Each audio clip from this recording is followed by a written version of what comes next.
Tomek, wyłączyłbyś prąd? I włączył od razu? Proszę bardzo, Tomek wyłącza prąd, włącza. Maszyna się restartuje. Widzicie? Świeci.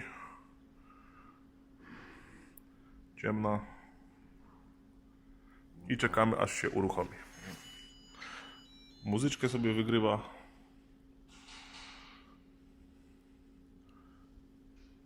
Model.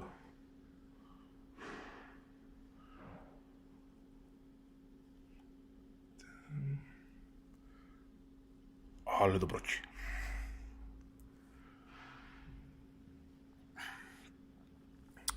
Interesuje nas niższy panel. Zanim wrzucimy kasę, wciskamy to, co nas interesuje. Wrzucamy. Czekamy, aż się ruszy. Chuj oddał pieniądze. Wybór stracony.